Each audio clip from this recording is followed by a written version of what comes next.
Hello, Air Science. Ako si Mystico Moreno, or in short, Mismo. Welcome to my channel, and now let's manifest love and light sa inyong Tagalog love reading, and Mismo. Okay, so ang gagawin natin today ay ang third party energy para to sa lahat ng Air Signs, Gemini, Libra, Aquarius. Ayan. So, tingnan natin kung ano yung third party energy na masasagap dito. Just to remind everyone, third party energy is not always romantic. So, anything or anyone na nakaka-apekto sa connection mo with your person is a third party energy. So, pwedeng kaibigan, kamag-anak, katrabaho, kaklase, pwedeng trabaho mismo, ACADS, projects, priorities, health, at iba pa. Okay? So, tingnan natin kung romantic energy ba tong third party. Let's see. Yes, it's a third party situation. And yeah, nakikita ko dito, it was initiated by someone na sobrang dinedesire yung person mo. Parang, ang nakita ko pa dito is sort of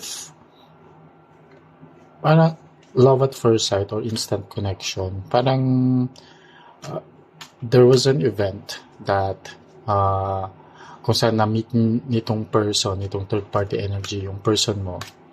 And from there, parang na attract siya, or during the encounter na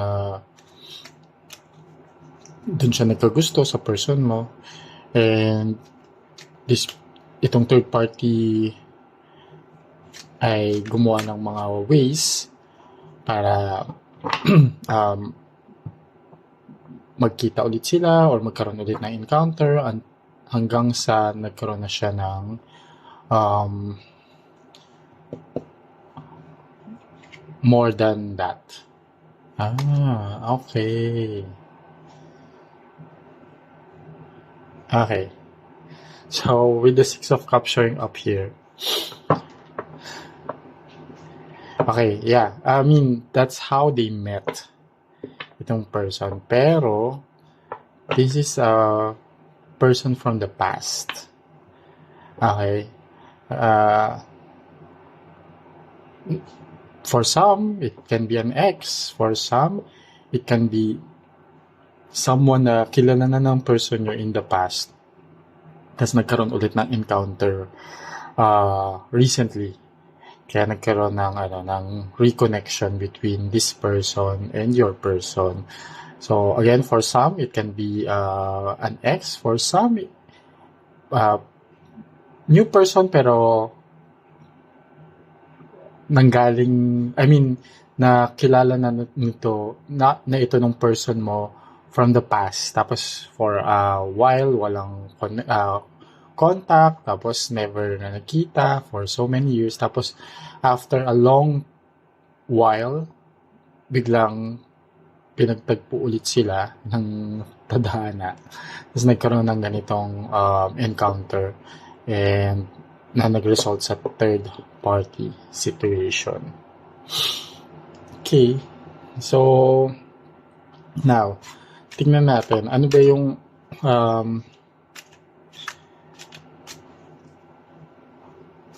kaganapan na nangyari.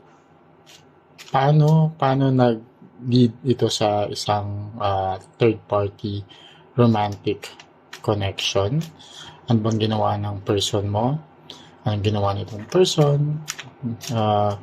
And aware ka ba dito? Or nalaman mo lang recently? Or matagal mo na rin alam? Let's find out.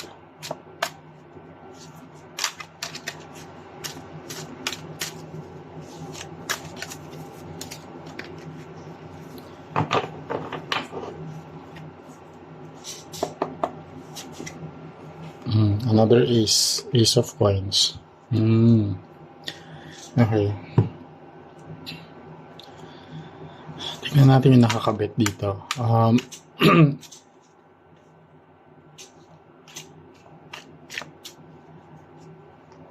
I can see here na na in the past, kasi nga nagbabalik itong tao na to. In the past, there was initial investment on potential parang relationship. Kung hindi man niya ex ito, pwedeng parang nagkaroon sila ng something in the past, pero hindi naman naging sila. Okay. Tapos, dahil after this long time, tapos nagkaroon ng encounter, parang, ang nakita ko pa dito is, yung initial encounter nila is, parang napag-usapan nila yung past, ganyan, na parang, it's been a while, ganun, long time no see, kamusta ka na, ganito, ganyan, ganyan. Tapos, nagkamustahan about sa love life, tapos parang, napag-usapan yung mga nangyari sa kanila dati na naudlot or yung kung ex man yan, parang yung napag-usapan yung nangyari in the past. Okay? And pentacles na naman, a coin ulit. And here, itong person mo is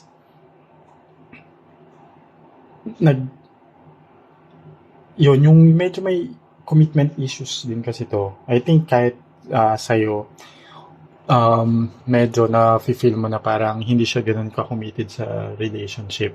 That's why mataas yung tendency niya na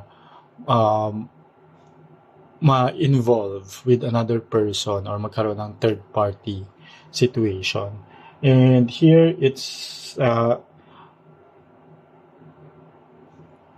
kaya sabi ko kanina, yung pinaka nag-effort dito yung third party. Siyempre, aware naman yung person mo na in a relationship siya, pero dahil itong person na to parang initiate ng contact, like, meet tayo. Parang nagsimula sa ganun eh. Nakikita ko dito, parang nagsimula muna siya sa parang friendly meet up, tapos hanggang sa, pero may hidden motive na talaga siya, yung third party na to. Parang hinook niya muna yung person mo sa isang parang safe situation, like friendly meet up, friendly date, hanggang sa ayun na, sa kanya niyan eventually nung parang okay na sila, tapos na feel niya na may din na okay din naman sa person mo, kasi nga yung person mo may tendency na to cheat dahil meron din siya mga commitment issues. So kaya nag-proceed yung parang nagtagumpay yung plano niya to have more than friends connection with your person. And I can see here then aware naman itong third party na nag-exist ka, na your person is in a relationship with you nung nagtatry siyang mag-effort. Ayan. Wow. So, tingnan naman natin ano ang nararamdaman ngayon nung person mo, and ayun, anong balak niyang gawin about this, about the situation, about sa nararamdaman niya.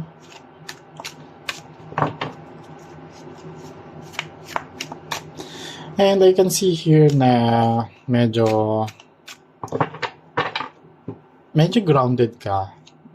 Hindi ka masyadong emotional about it. You're hurt, but para mas iisip ka ng ano yung wise thing to do. Mamaya malalaman natin sa mga susunod na pulls.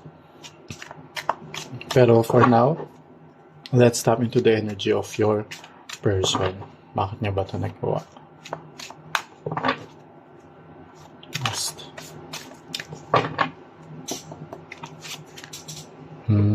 Okay. The Empress.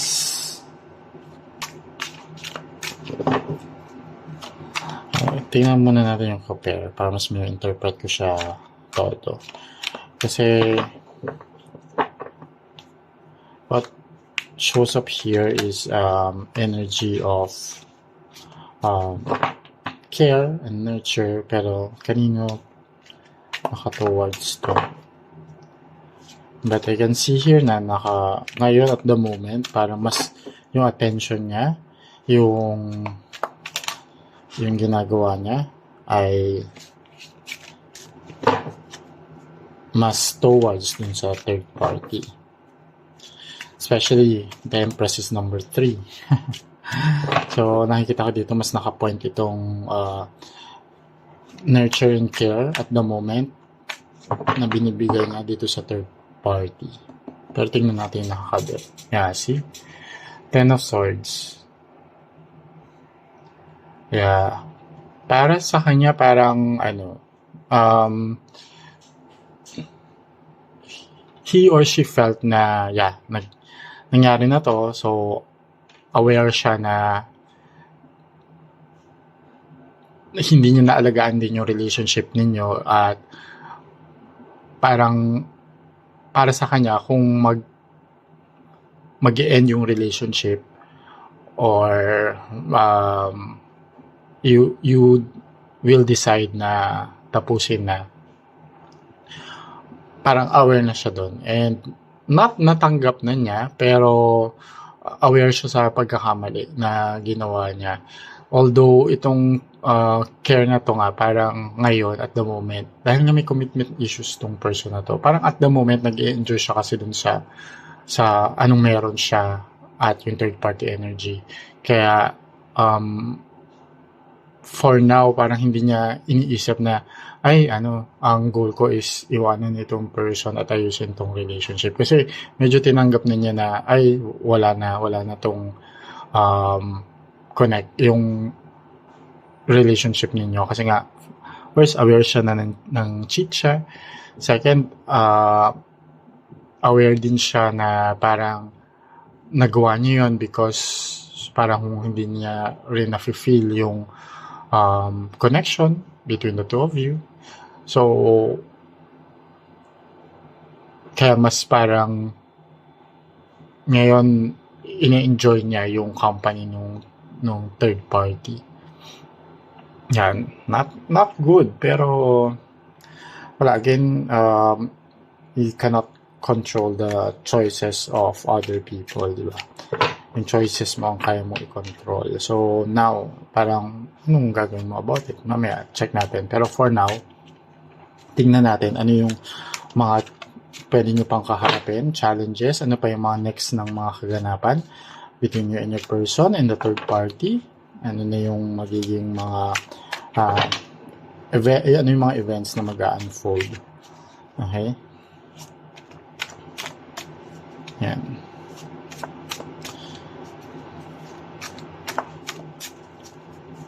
So, yan yung hirap kasi pag hindi fully committed ang isang tao sa relationship. So, talagang mag-lead sa failure. Kasi parang hindi rin siya mag-effort to do his or her part sa connection. Queen of Wands.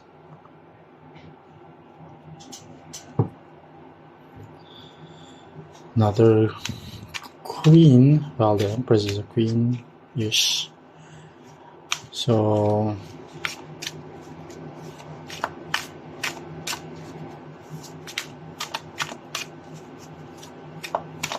yun natin yung ka-pair niya para mas ma-interpret ko further. Pero here, ang daming mga desires na justice. I don't think din to magtatagal itong third party situation. And don't worry kasi kakarmahin din tong person mo. Ano yan? Queen of Wands is a deep connection pero I can see here na yun yung magiging karma nitong person mo kasi what I can feel here is that itong inakala niya na parang okay na connection na nakukuha niya ngayon, tapos tinake for granted ka niya. In the end, hindi rin, parang ibabalik din ito ng universe sa kanya, makakaramahin din siya na it will fail. It will also end even abruptly, and hindi siya, alam mo yun, yung since parang sa'yo, I can sense here nga na you will decide, or you have decided na to leave the relationship after you find this out. And ayun, parang tapos diba sabi ko parang mas nagfo-focus siya ngayon dun sa third party niya, I mean sa other person, pero eventually mag-fail ito, and then itong deep connection na akala niya meron sila nung person, wala pala. Okay? And yeah, the universe is fair with the justice card showing up here. He or she will get his or her karma, and yeah, may experience din niya yung parang pain na na-experience mo or na-experience mo ngayon. And then yun, may iwan siyang wala. Kasi even this third party, panandalian lang naman to, parang I don't see here na yung third party is invested then emotionally. Kasi nga, especially with the ace showing up here, it's just an initial feelings, parang infatuation, diba? Ganun yung nakikita kong nararamdaman ng person. And yung third party, some more walang other ang tawag doon, alam mo yung deeper feelings talaga yung third party. Pero na-hook kasi to si person mo, kaya yeah, sorry siya. I mean, karma is real. Ayan. So now tingnan natin, ikaw naman, anong nararamdaman mo ngayon, or anong ginagawa mo ngayon, and how are you dealing with this situation, anong mga plans mo about this. And sabi ko nga kanina, highly likely na you left this person and you decided to end the relationship, especially with the Ten of Swords na nagpakita dito. But now, tingnan natin ano yung currently nararamdaman mo. Judgment. Yeah. And yeah, I think nakikita ko na you will redeem yourself. Yeah, after this situation, you'll undergo proper healing, and yeah, maghanap ka na ng iba, pero mas wiser ka na ngayon. And oops, lumabas, pero maraming cards. So, ibabalik ko. And I think talaga na you learned a lot from this relationship. You will forgive but not forget. Okay? And I don't see here na babalikan mo pa. Yes, yung Five of Wands. I don't see here na babalikan mo pa yung person mo, kasi para sa'yo, there's a lot of incompatibility. Five of Wands is a card of incompatibility and conflict sa isang relationship. So, nakikita mo dito na, okay, if humingi na tawag itong person, okay, papatawarin mo, pero hindi mo na siya pababalikin sa buhay mo. Parang done deal na. You won't forget yung mga ginawa niya sa'yo, itong panlulokong ginawa niya.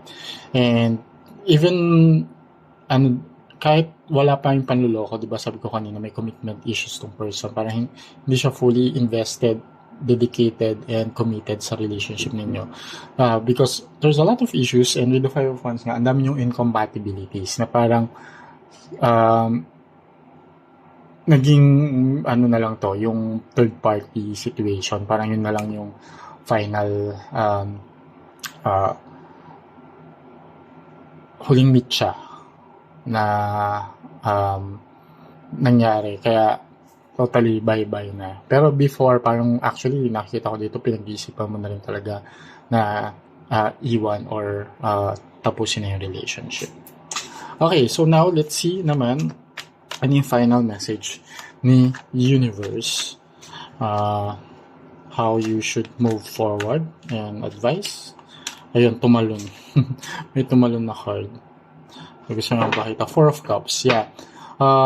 Kung focus now sa mga importanteng bagay sa buhay mo. Kasi in the past, medyo nakafocus ka dito sa relationship na hindi naman talaga totoo. As you can see here with the Four of Cups is yun, you're focusing your energy on the fake things or unreal things, which is like this connection, hindi siya genuine, when in fact there's someone behind you or there's something behind you na mas dapat tuunan mo ng pansin na mas realistic.